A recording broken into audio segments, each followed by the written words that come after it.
OFW na puro resibo ang naiipon. Hi kabayan, this is Ella Aguilar, OFW from Taiwan for 6 years. And right now po, nakauwi na for good. And hindi lamang po yon, nangarap lang din, nagpray lang din po ako before. Ano kayang opportunity na pwede kong gawin, na pwedeng makatulong sa akin, makauwi for good. And see, ito pong online business na nakita mo at nakita ko lang din po before. Right now po, hindi lang for good ang binigay sa akin ang dating OFW. Right now po, driving BMW. And hindi lamang po yun, nakakapag-travel na rin po tayo sa iba't ibang parte ng bansa.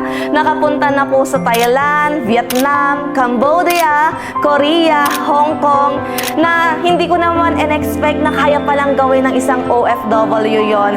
But it doesn't matter kung ano yung background mo. Gusto kong sabihin at gusto kong maging boses sa lahat ng mga OFW na hindi lang po OFW ang kaya nating gawin, because this opportunity, nabigyan po ako ng hope, natutong mangarap at tinuro ang mangarap ng mataas.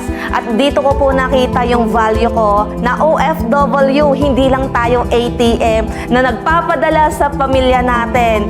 We are a gift. Hindi man po nakikita minsan ng pamilya natin, pero gusto kong sabihin sa'yo, you are a gift. Hindi ka man nagpapadala, pero isa kang regalo. Regalo ka at napaka-worth mo dito sa mundo na hindi madalas nakikita ng pamilya natin. And you know, gusto kong sabihin sa'yo, this opportunity, hindi lamang po ako binigyan ng hope, hindi lamang po ako tinuruang mangarap, pero yung someone na high school grad, wala pong natapos, anak ng magsasaka, pinangarap ko lang din po sa aming magkakapatid na magkaroon ng family picture.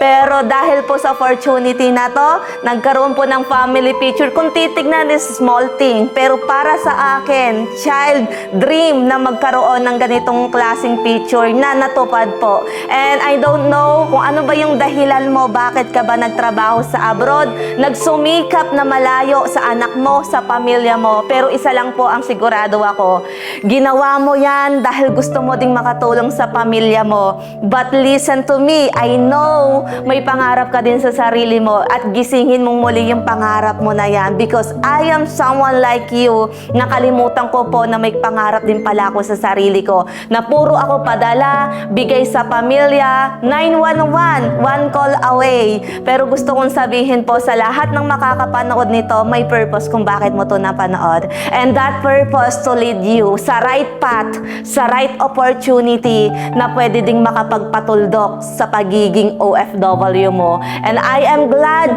to welcome you in this opportunity na pwede ding maging answered prayer mo. This opportunity na pwede ding makapagpauwi sa'yo for good. And I am proud to say, OFW, kabayan, pangarap mo naman.